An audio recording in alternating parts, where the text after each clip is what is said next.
Cinema story line ఏంటి అన్నది video చివరిలో చెప్తా. డైరెక్ట్ గా రివ్యూలోకి వచ్చేస్తున్నా. బిఫోర్ సినిమా చూడకపోయిన ముందు నేనైతే మా ఫ్రెండ్ తో ఒక 10 టైమ్స్ చెప్పుంటా, అరే నా ఫేవరెట్ హీరో కూడా కాదు, అలాంటిది 250 పెట్టి మరీ సినిమాకి వెళ్తున్నా ఫస్ట్ డే ఫస్ట్ షో అని చాలా సార్లు బుర్ర కొట్టుకున్నా. అలాంటిది మూవీ చూసి వచ్చాక నా కంప్లీట్ ఒపీనియన్ నాగశ్విన్ గారు మార్చేశారు మావా. వామ్మో, ఏమన్నా గ్రాఫిక్సా ఏమన్నా విఎఫ్ఎక్సా 2898 లో కాశీ ఎలా ఉండబోతుంది అండ్ సంబాల ఎలా ఉంటుంది, కాంప్లెక్స్ ఎలా ఉంటుంది, వామ్మో చూపించే విధానానికి హ్యాట్స్ ఆఫ్ అని చెప్పుకోవచ్చు. అండ్ నాగశ్విన్ గారు నిజంగా వాళ్ళకి సూట్ అయ్యే క్యారెక్టర్స్ ని ఇచ్చి డైమండ్ లాంటి యాక్టర్స్ ని ఎంచుకున్నారు మామ. సినిమాలో యాక్టర్స్ యొక్క యాక్టింగ్ చించేశారంటే బ్యాక్గ్రౌండ్ మ్యూజిక్ స్కోర్ అయితే ఇంకా వేరే లెవెల్ లో ఉంది. అండ్ కొన్ని చోట్ల మహాభారతానికి రిఫరెన్స్ గా కొన్ని సీన్స్ తీసి మరీ చూపించారు. వామ్మో, ఆ సీన్స్ వచ్చినప్పుడు మాత్రం థియేటర్ లో ఏ ఒక్కరు కూడా కూర్చొని లేరు, ప్రతి ఒక్కరు కూడా నిల్చొని మరీ గెంతులేశారు మామ. అండ్ సినిమాలో ట్విస్ట్లు కానియొచ్చు, ప్రతి క్యారెక్టర్ ఇంట్రోడక్షన్స్ కానియొచ్చు, వామ్మో వేరే లెవెల్ లో చూపించే ప్రయత్నం చేశారు మామ. అండ్ సినిమాలో మైథాలజీ, సైంటిఫిక్, థ్రిల్లర్ అండ్ అలానే యాక్షన్ సీన్స్ కానియొచ్చు, ట్విస్ట్లు కానియొచ్చు, అదిరిపోతాయి మామ. అండ్ ఇప్పుడు సినిమా స్టోరీ లైన్ విషయానికి వస్తే, అప్పుడెప్పుడో మహాభారతంలో కృష్ణుడు గారు అశ్వత్థామ గారికి ఒక శాపం పెడతారు మామ.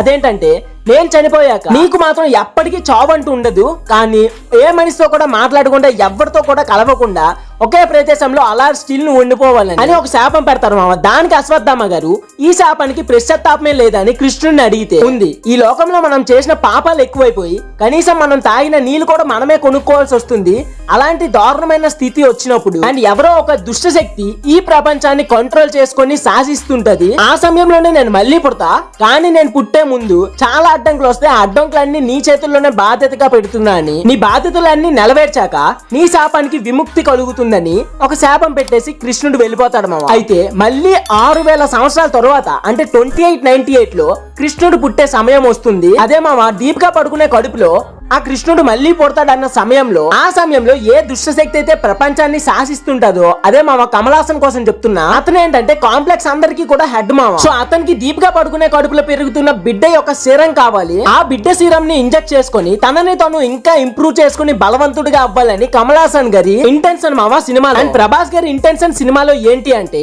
ఎలా అయినా 1 మిలియన్ యూనిట్స్ సంపాదించి కాంప్లెక్స్ లో ఒక మెంబర్ గా అవ్వాలని. బికాస్ కాంప్లెక్స్ లో ఒక మెంబర్ గా అయితే తనకి ఫుడ్ అండ్ తాగడానికి ఎంత తాగుడైనా ఉంటుంది.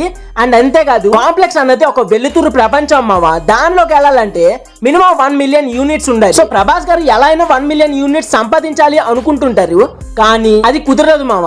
కానీ చివర్లో ఒకవేళ దీపిక పట్టుకునే ఎవరైనా పట్టుకుంటే 5 మిలియన్ యూనిట్స్ ఇస్తాము అండ్ అలానే కాంప్లెక్స్ లో ఒక మెంబర్ గా చేర్చుకుంటామని కాంప్లెక్స్ కి హెడ్ అయిన ఒక పర్సన్ చెప్తారు మామ. సో అప్పుడే మెయిన్ సినిమా స్టోరీ స్టార్ట్ అవుతుంది. ఎలా అయినా దీపిక పడుకునే పట్టుకోవాలని ప్రభాస్ గారు గట్టిగా ఫిక్స్ అయిపోతారు. ఆ సమయంలోనే ఆర్జీవి గారు అండ్ రాజమౌళి గారు వీళ్ళందరి క్యామియో రోల్స్ కూడా ఉంటాయి. నాకైతే ఎక్కువగా రాజమౌళి గారి క్యామియో రోల్ అన్నది కామెడీగా చాలా బాగా నచ్చింది మామ. అండ్ అశ్వత్థామ గారు కాంప్లెక్స్ లో ఉన్న మెంబర్స్ ని అండ్ ప్రభాస్ గారిని వాళ్ళందరినీ కూడా అడ్డుకొని దీపిక పడుకునే గారిని సేవ్ చేస్తుంటారు. మరి ప్రభాస్ అన్న అశ్వత్థామని ఎలా ఎదుర్కొన్నాడు అండ్ అశ్వత్థామ ఇంతమంది మెంబర్స్ ని ఎలా ఎదుర్కొన్నాడు అన్నది మూవీలో మనకు క్లియర్ గా చూపించే ప్రయత్నం చేశారు. అండ్ సినిమాలో విజయ్ దేవరకొండ గారిని అర్జునుడిగా చూపించినప్పుడు కూడా థియేటర్ లో పోనగాలనేసే చెప్పుకోవచ్చు. అండ్ దుల్కర్ సల్మాన్ కూడా ఓకే మంచి స్టోరీ లైనే తీసుకున్నాడు. అండ్ సినిమా చివరిలో ఒక ట్విస్ట్ ఉంటుంది. నేనైతే ముందుగానే ఎక్స్పెక్ట్ చేశా, కానీ ఒకవేళ ఎక్స్పెక్ట్ చేయకుండా లాస్ట్ వరకు చూస్తే మాత్రం మైండ్ పోతుంది, వేరే లెవెల్ ట్విస్ట్ అంతే మామ. అండ్ సినిమాకి పార్ట్ 2 కూడా ఉండబోతుందని మనకి మూవీ లాస్ట్ లోనే అనౌన్స్ చేస్తారు.